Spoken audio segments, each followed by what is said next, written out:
Hello friends, how are you all. मैं हुकुम पटेल स्वागत करता हूं आप सबका एक बार फिर से हमारे यूट्यूब चैनल में। तो चलिए आज की इस वीडियो में हम पढ़ेंगे इंग्लिश पेडागोजी चैप्टर नंबर 6 को, जो कि है लैंग्वेज स्किल्स, भाषाई कौशल।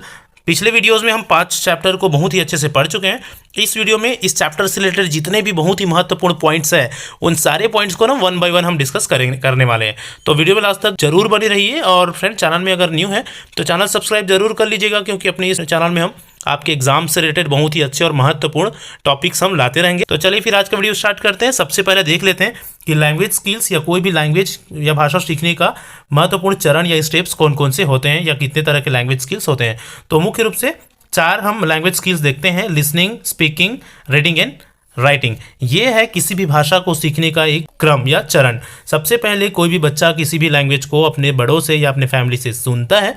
उस लैंग्वेज को सुनने के बाद उसको बोलने का कोशिश करता है। फिर उस लैंग्वेज को से रिलेटेड चीज़ें वो पढ़ता है या उस लैंग्वेज को पढ़ना स्टार्ट करता है, और उसके बाद आखिरी में उस लैंग्वेज में कुछ वो लिखना स्टार्ट कर देता है। इस तरह से कुल 4 चरण को पार कर कोई भी लैंग्वेज को कोई बच्चा सीखता है। ठीक है, तो ये तो हुए लैंग्वेज स्किल्स 4। इसके क्रम याद रखना जरूरी है, मैं बता दूं, क्योंकि इस क्रम को कई बार एग्जाम में पूछा जा चुका है। इसको हम शॉर्ट में LSRW के नाम से जानते हैं ना, सुनना, बोलना, पढ़ना और लिखना। LSRW याद रखेंगे आप। चलिए आगे हम देखते हैं कि ये जो लैंग्वेज स्किल्स है, इनको प्राप्त करने के कौन कौन से मेथड्स होते हैं, या ये कौन कौन से कौशल कहलाते हैं, या कौन कौन सी स्किल्स कहलाते हैं। तो मैं बता दूं, लिसनिंग और ये जो रीडिंग है, लिसनिंग मतलब पहला वाला और तीसरा वाला, वो दोनों ना रिसेप्टिव स्किल्स है। रिसेप्टिव स्किल्स मतलब ऐसा स्किल जिसको रिसीव किया जाता है। रिसीव करना मतलब प्राप्त करना है ना, किसी दूसरे से हम उसको गेट करते हैं या रिसीव करते हैं। ये इसको एक इनपुट मेथड भी बोला जाएगा। याद रखेंगे आप, लिसनिंग और रीडिंग को रिसेप्टिव और इनपुट। ऐसा किस लिए? क्योंकि देखिए, जब भी हम किसी से कुछ सुनते हैं तो उसको क्या कर रहे हैं, सुनना मतलब रिसीव करना, प्राप्त करना है कि नहीं। रिसीव करना मतलब प्राप्त करना, या इनपुट, इनपुट मतलब कुछ भी चीज़ अपने पास लेना। उसी तरह से रीडिंग भी जब हम करते हैं, कोई चीज़ पढ़ते हैं, तो भी हम किसी चीज़ को अपने अंदर ग्रहण कर रहे होते हैं या रिसीव कर रहे होते हैं। तो इस कारण से लिसनिंग और जो रीडिंग है ना, पहला वाला और तीसरा वाला जो स्किल्स है, इन दोनों को रिसेप्टिव स्किल्स या इनपुट मेथड बोला जाता है। अगर हम बात करें दूसरा और चौथा का, स्पीकिंग और राइटिंग का, तो स्पीकिंग और राइटिंग दोनों ना प्रोडक्टिव मेथड कहलाते हैं। कौन सा मेथड? Productive method. यह है ना एक्टिव प्रोसेस है। जो लिसनिंग है वो भी एक एक्टिव प्रोसेस है, मैं बता दूं। एक्टिव और पैसिव 2 अलग अलग टाइप की लिसनिंग होते हैं। आगे हम इस वीडियो में उसको अच्छे से देखेंगे। ये इसको एक आउटपुट मेथड बोला जाता है, स्पीकिंग और राइटिंग को। प्रोडक्टिव मेथड क्यों? क्योंकि इससे हम कोई चीज़ ना प्रोड्यूस करते हैं, है ना। जब बोल रहे हैं तो साउंड प्रोड्यूस कर रहे हैं, इन्फॉर्मेशन प्रोड्यूस कर रहे हैं, और लिख भी रहे हैं तो अपने माइंड में, अपने ब्रेन में जो भी बातें चल रही है उसको हम अपने पेन के थ्रू प्रोड्यूस कर रहे हैं। तो इस तरह से ये दोनों प्रोडक्टिव मेथड, ये दोनों याद रखेंगे आप।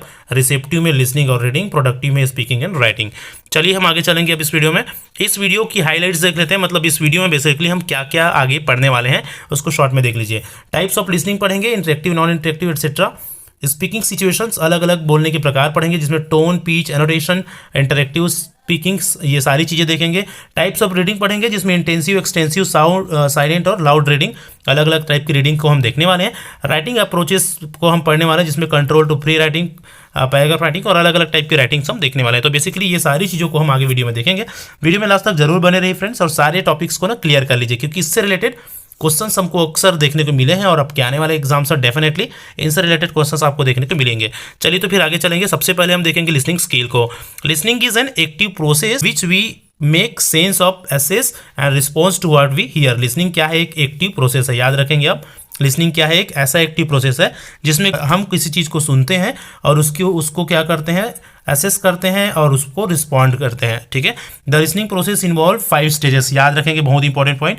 जो लिसनिंग स्किल है ना, वो 5 चरणों में से बंधे होते हैं: receiving, understanding, evaluating, remembering and responding. किसी भी चीज़ को हम रिसीव करेंगे, जो साउंड को, है ना, जो कुछ बोलेंगे उसको रिसीव करने के बाद उनको समझ स्थापित करेंगे उस पर, फिर उसको इवैल्यूएट करेंगे, उस पर निष्कर्ष निकालेंगे, फिर उसको रिमेंबर करेंगे, है ना, उसको याद रखेंगे, फिर उसके ऊपर हम क्या करेंगे, रिस्पॉन्ड करेंगे। तो इस तरह से लिसनिंग स्किल के 5 चरण होते हैं। इसको आप याद रखेंगे, इंपॉर्टेंट है। चलिए हम आगे चलेंगे लिसनिंग सिचुएशंस पर, मतलब सुनने के प्रकार पर, कि कौन कौन तरह से जो सुनना होता है या कौन कौन से तरह से लिसनिंग सिचुएशंस होते हैं। पहला हो गया एक्टिव या इंटरएक्टिव लिसनिंग स्किल्स। देखिए, लिसनिंग स्किल्स यहाँ पर मुख्य रूप से 2 होते हैं, एक एक्टिव लिसनिंग, एक पेसिव लिसनिंग। उसी को एक्टिव लिसनिंग को ही ना इंटरएक्टिव लिसनिंग बोला जाता है और पेसिव लिसनिंग को ही ना नॉन इंटरएक्टिव लिसनिंग बोला जाता है। दोनों क्या है देखिए, एक्टिव मतलब आप इससे नाम से क्लियर हो रहे होंगे, ऐसा लिसनिंग जिसमें ना जो सुनने वाला है उसका पूरा पूरा योगदान हो या पूरा सहभागिता हो, वो सिर्फ सुने नहीं बल्कि उसको क्या करे, रिस्पॉन्ड भी करे। It include face to face conversation, ऐसा सुनना जिसमें फेस टू फेस हम जब बात कर रहे हैं किसी से, उस तरह का बातचीत, या टेलीफोन में बातचीत जिसमें ना सवाल जवाब संभव हो, ऐसी बातचीत को या ऐसी लिसनिंग को क्या बोलेंगे, इंटरएक्टिव लिसनिंग या एक्टिव लिसनिंग बोलेंगे। दूसरा हम देखेंगे अगर पेसिव लिसनिंग को, तो वो क्या होता है देखो, पेसिव लिसनिंग मतलब कोई बोल रहे हैं और आप चुपचाप सुन रहे हैं, तो वो पेसिव है, आप निष्क्रिय हैं, है ना। इसी कारण से, क्योंकि सीधा सीधा इंटरेक्शन नहीं होता है ना, अंतःक्रिया नहीं होता, सामने वाला सिर्फ बोल रहा है और आप सुन रहे हैं, आप उनका कोई रिस्पॉन्ड नहीं कर रहे हैं, तो ऐसे सुनना को बोलते हैं गैर अंतःक्रिया, नॉन इंटरएक्टिव लिसनिंग या पेसिव लिसनिंग। इसके एग्जाम्पल कौन कौन से देखेंगे, तो टीवी, रेडियो, लेक्चर सुनना, ये सारी चीज़ें इसके एग्जाम्पल्स हो जाएंगे पेसिव लिसनिंग का या नॉन इंटरएक्टिव लिसनिंग का। सवाल जवाब नहीं के बराबर इसमें होता है, ठीक है। चलिए हम अब आगे चलेंगे। नेक्स्ट हम देखेंगे अब स्पीकिंग स्किल्स को। आई होप कि लिसनिंग स्किल आपको समझ में आया होगा। लिसनिंग स्किल के दो टाइप, स्पीकिंग स्किल, वाचन कौशल। ये क्या है, तो भाई बात स्पीकिंग क्या है वो सब आप जानते हैं, किसी भी के विचारों को एक्सप्रेस करना है ना, कन्वर्स करना, बातचीत करना ही क्या है, स्पीकिंग स्किल है। अपने थॉट्स को, फीलिंग को बोलकर बताना, ठीक है, वाचन कौशल है। तो स्पीकिंग स्किल्स कितने तरह के होते हैं, तो फ्रेंड जैसे लिसनिंग स्किल था ना, वैसे ही स्पीकिंग स्किल्स या स्पीकिंग सिचुएशंस भी होते हैं। ऐसा बोलना जिसमें सुनने वाला का पूरा पूरा भागीदारी हो, उसको इंटरएक्टिव स्पीकिंग बोलेंगे, है ना। इंटरएक्टिव स्पीकिंग जिसमें फेस टू फेस कन्वर्सेशन होगा, टेलीफोन कॉल होगा, ये दोनों, है ना, एक दूसरे से बोलना और सुनना दोनों होता है। इंटरएक्टिव स्पीकिंग, वो इंटरएक्टिव लिसनिंग था। अब ये है पार्शली इंटरेक्शन या पार्शली इंटरेक्टिव या आंशिक अंतःक्रिया। इसमें क्या होता है भाई, सम स्पीकिंग सिचुएशन पार्शली, जैसे स्पीच दे रहे हैं या तो ऑडियंस, तो उसमें थोड़ा बहुत बातचीत होता है, जब हम बोलेंगे तो सामने वाला थोड़ा बहुत हमारा रिप्लाई कर सकते हैं बीच बीच में, तो आंशिक होता है। क्या होता है, आंशिक। आंशिक के कारण इसको क्या बोलेंगे, पार्शली इंटरेक्शन या पार्शली इंटरेक्टिव स्पीकिंग सिचुएशन। तो आई होप कि ये दोनों आपको क्लियर हुआ होगा, है ना, इंटरेक्टिव स्पीकिंग और पार्शली स्पीकिंग। आगे एक और है नॉन इंटरएक्टिव स्पीकिंग, इसमें किसी भी तरह का कोई भी इंटरेक्शन नहीं होता, ठीक है। इसमें कैसे आते हैं, जो सुनने वाला है वो किसी भी तरह, उनका बोलने वाले से किसी भी तरह से सामना नहीं होता, जैसे रिकॉर्डिंग जो स्पीच है वो, रेडियो ब्रॉडकास्टिंग है वो, इस तरह का जो स्पीकिंग है वो नॉन इंटरएक्टिव स्पीकिंग कहलाएगा, जिसमें सुनने वाले से उनका किसी भी तरह से कोई भी इंटरेक्शन या अंतःक्रिया ना हो। चलिए अब हम देखते हैं टाइप्स ऑफ रीडिंग को, रीडिंग के कौन कौन से टाइप्स होते हैं, है ना। रीडिंग के जितने भी टाइप्स है फ्रेंड वो बहुत ही इंपॉर्टेंट है, थोड़ा सा अच्छे से देखिएगा इसको। एक पहला हो गया साइलेंट रीडिंग। साइलेंट रीडिंग मतलब मौन पाठन। तो reading is actual life is mostly silent reading enable the learners to comprehend the meaning. Silent reading क्या होते हैं, मौन पाठन, जिसको हम मन में ही पढ़ते हैं किसी भी चीज़ को, है ना, जोर जोर से बोल के ना पढ़ के मन में ही पढ़ना। जैसे न्यूज़पेपर वगैरह जब भी हम पढ़ रहे हैं तो हम उसको मन में पढ़ते हैं, और इस तरह की जो रीडिंग होती है वो किसी भी चीज़ को कॉम्प्रीहेंड कर रहे हैं या समझ के लिए थोड़ा सा मन में किसी चीज़ को पढ़कर समझा जाता है, ये मौन पाठन कहलाती है ना। तो साइलेंट रीडिंग हो गया। दूसरा रीडिंग है लाउड रीडिंग। लाउड रीडिंग क्या है, जोर से पढ़ना।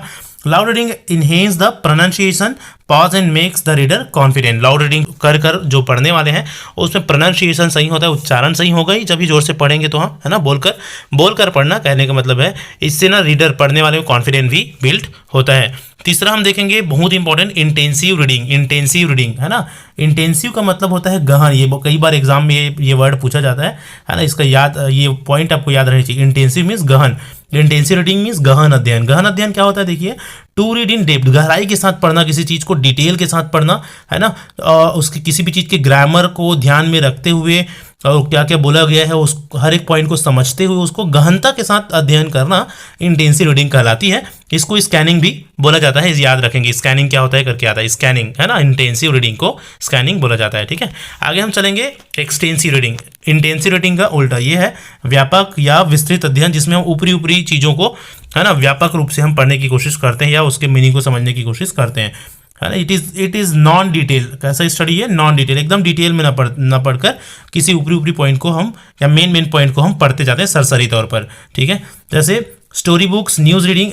देखो ये जो इस तरह की जो रीडिंग होती है ना, वो एकदम गहनता के साथ नहीं होकर उसके ग्रामर और इन सभी चीज़ों को, रूल्स या रेगुलेशंस को ध्यान में रख कर नहीं होता, बल्कि ये ना कैजुअल रीडिंग होती है। इसको हम कैजुअल रीडिंग भी बोल सकते हैं। जैसे हम इसको ना रीडिंग फॉर फन भी बोलते हैं, मतलब थोड़ा सा फन के लिए पढ़ना या टाइम पास के लिए पढ़ना। कैसा पढ़ना? टाइम पास के लिए पढ़ना। जैसे स्टोरी पढ़ना हो गया, कोई न्यूज़पेपर भी पढ़ना हो गया, इसमें आ जाएगा, आर्टिकल वगैरह पढ़ना हो गया, इस तरह से पढ़ना। ठीक है, तो इसको स्कीमिंग के नाम से भी जानते हैं, है ना। क्या बोलेंगे इसको? स्कीमिंग। ठीक है, तो ये हो गया स्पीकिंग के 4 टाइप्स। कौन कौन सा? Silent reading, loud reading, intensive reading और एक्सटेंसिव रीडिंग। आई होप कि चारों क्लियर होगा। चलिए आगे हम चलेंगे टाइप्स ऑफ राइटिंग स्किल्स के ऊपर। टाइप्स ऑफ राइटिंग स्किल्स, सारे पॉइंट्स बहुत ही इंपॉर्टेंट है आपके एग्जाम की व्यू से, मैं बता दे रहा हूँ। सारे पॉइंट्स को आप अच्छे से देखते जाइए। तो अब राइटिंग स्किल्स कौन कौन से होते हैं वो देखिए, है ना। पहला हो गया, 4 तरह के राइटिंग स्किल्स हम पढ़ेंगे। पहला है एक्सपोजिटरी। एक्सपोजिटरी मीन्स होती है प्रदर्शनात्मक लेखन। ठीक है, मतलब हम क्या पढ़ने वाले हैं? लेखन के प्रकार, मतलब जो लिखना होता है उसके कौन कौन से प्रकार होते हैं या कौन कौन से प्रकार के लिखना होता है। तो पहला हो गया एक्सपोजिटरी, मतलब प्रदर्शनात्मक लेखन। Author focus on telling you about a given topic और a subject without voicing their personal opinion. किसी भी टॉपिक के ऊपर इसको एक्चुअल में एक्सप्लेन करने के लिए लिखा जाता है। कोई भी टॉपिक है, कोई भी चीज़ है, उसको एक्सप्लेन करना है, तो वो जो राइटर होते हैं, लिखने वाला होता है, वो अपना किसी भी तरह का मत नहीं, व्यक्तिगत या पर्सनल व्यू उसमें डाले बिना उस चीज़ को सिर्फ एक्सप्लेन करता है ना। तो वो जैसे यहाँ पर देखेंगे, लेखक किसी भी टॉपिक को अपने व्यक्तिगत मत के बिना ही जैसे का तैसा बताने का कोशिश करता है, एक्सप्लेन करके। ठीक है, अपना कोई पॉइंट ऑफ व्यू वहाँ पर नहीं डालता। ये हो गया एक्सपोजिटरी राइटिंग। कौन सा राइटिंग? एक्सपोजिटरी राइटिंग, प्रदर्शनात्मक लेखन। सेकंड हम देखेंगे डिस्क्रिप्टिव राइटिंग। डिस्क्रिप्टिव का मतलब होता है वर्णनात्मक, वर्णन करते हुए, है ना, वर्णन करते हुए।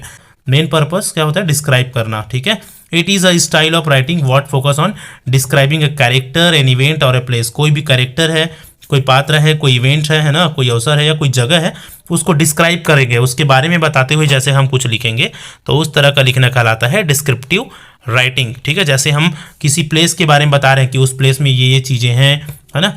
जैसे मान के चलिए हम छत्तीसगढ़ के भोरम देव के बारे में हमको बताना है, मंदिर के बारे में, तो उनके बारे में पूरा पॉइंट में हम डिस्क्राइब करेंगे कि वहाँ पर एक बहुत बढ़िया मंदिर है, पहाड़ों से घिरी हुई है। तो ये कहलाएगा इस तरह का राइटिंग डिस्क्रिप्टिव राइटिंग। आगे हम चलेंगे परस्यूजिव राइटिंग में। परस्यूजिव राइटिंग मीन्स होता है प्रभावपूर्ण या प्रत्यायकारी राइटिंग। ये क्या होती है? Unlike a expository writing. ये ना जो एक्सपोजिटरी राइटिंग पढ़े ना ऊपर में, उसका जस्ट उल्टा है। इसमें किसी भी पर्पस को एक्सप्लेन किया जाता है, लेकिन उसमें जो लेखक होते हैं ना, अपना व्यक्तिगत विचार या ओपिनियन भी रखते हैं, अपना व्यक्तिगत विचार या ओपिनियन भी रखते हैं ना। परस्यूजिंग राइटिंग इसको बोलते हैं। सारे टर्म्स आप याद रखेंगे, expository writing, descriptive writing, persuasive writing, है ना। हिंदी में भी आपको मेंशन कर दिया गया है। ठीक है, आगे हम देखेंगे नरेटिव राइटिंग। कौन सा राइटिंग? नरेटिव राइटिंग, नरेट करते हुए लिखना। ठीक है, स्टोरी, जैसे कोई स्टोरी है, कहानी है, अब उस कहानी को बताते हुए, सुनाते हुए या नरेट करते हुए, जैसे शॉर्ट स्टोरी राइटिंग हो गए, नॉवल राइटिंग हो गए, पोइट्री हो गए, या किसी का बायोग्राफी हो गया, है ना, या कोई नॉवल्स हो गए। तो इस तरह का जो लिखना होता है वो कैसा राइटिंग होता है? नरेटिव राइटिंग या विवरणात्मक लेखन होता है। ठीक है, तो आई होप कि ये राइटिंग आपको क्लियर हुआ होगा। आगे हम चलेंगे अप्रोचेस और मेथड टू टीच राइटिंग्स। लिखना सिखाने के अप्रोच या तरीके, लिखना सिखाने के तरीके। तो पहला तरीका हो गया कंट्रोल टू फ्री। कंट्रोल बंद में रखकर फ्री स्टाइल से वाला लेखन, है ना, control to free. Learners are first given sentences exercise. लिखने वाले को, सीखने वाले को अब लिखना सिखाना है किसी भी चीज़ को लेकर, है ना। तो लिखने वाले को पहले छोटे छोटे सेंटेंस या एक्सरसाइज दिया जाता है, देन पैराग्राफ दिए जाते हैं, है ना, और उसको क्या किया जाता है? Changing questions to statement. कोई भी जो क्वेश्चंस होते हैं उनको स्टेटमेंट में चेंज करने के लिए बोला जाता है। मतलब छोटे छोटे लाइन देकर कंट्रोल वे में रखकर उसको फ्री कर देना किसी भी पैराग्राफ को लिखने के लिए। ये क्या कहलाएगा? Control to free writing. आगे है फ्री राइटिंग, बिना कोई ग्रामर या बिना कोई नियम के किसी भी चीज़ को लिखने के लिए बोलना। तो learners are to write freely on given. कोई भी टॉपिक दिया जाता है और किसी भी चिंता के जो गलती होता है, जो भी होता है, उसको बच्चों के ऊपर छोड़ दो और उनको जैसा लिखना है वो लिखने के लिए दिया जाए। तो ये होती है फ्री राइटिंग, है ना। राइटिंग सिखाने के तरीके है। कैसा सा तरीका? फ्री राइटिंग वाला मेथड, फ्री राइटिंग मेथड। आगे हम देखते हैं next method paragraph pattern method. Paragraph pattern method, अनुच्छेद लेखन भी बोलेंगे। The learners are given a freedom to write a paragraph choosing sentences of their own. अपने खुद का सेंटेंस सुनकर बच्चों को पैराग्राफ लिखने के लिए बोला जाता है, पैराग्राफ पैटर्न कराया जाता है। चौथा है grammatical correct writing grammatically correct writing. अब इसमें देखो नाम से क्लियर है, एक ऐसा राइटिंग जिसमें ग्रामर वगैरह और सब चीज़ों का ध्यान बहुत ही अच्छे से रखा जाता हो, ठीक है। When learners have learned writing sentences and paragraph, we are asked to follow grammatical and syntax approach। syntax मतलब सेंटेंस की करेक्ट बनावट को ध्यान में रखनी होती है, ये होती है ग्रामेटिकली करेक्ट राइटिंग, ठीक है। नेक्स्ट है friends process approach that this means writing and rewriting in many stages. अलग अलग स्टेज में लिखा जाता है किसी चीज़ को। द आइडियाज आर जनरेटेड, पहले आइडिया जनरेट किया जाता है, फिर उसको एक्सप्रेस किया जाता है, फिर ड्राफ्ट किया जाता है, फिर रीड्राफ्ट किया जाता है और इस तरह से उसको फॉलो किया जाता है। तो इस तरह का जो लिखना होता है स्टेजेस में, अलग अलग स्टेजेस में लिखना प्रोसेस अप्रोच कहलाती है राइटिंग का। तो इस तरह से ये अलग अलग क्या हो गया, अलग अलग मेथड हो गया लिखना सिखाने का बच्चों को। तो इस तरह से ये हमारा चैप्टर कंप्लीट होता है। आई होप कि पूरे पॉइंट आपको अच्छे से क्लियर हुआ होगा। फ्रेंड अच्छे से वीडियो को एक बार और देखिए अगर नहीं क्लियर होगा तो, और इस पूरे चैप्टर को अच्छे से समझिए। चलिए तो फिर इस चैप्टर में इतना ही, मिलते हैं इनके एमसीक्यू के साथ नेक्स्ट वीडियो में। Thank you so much for watching.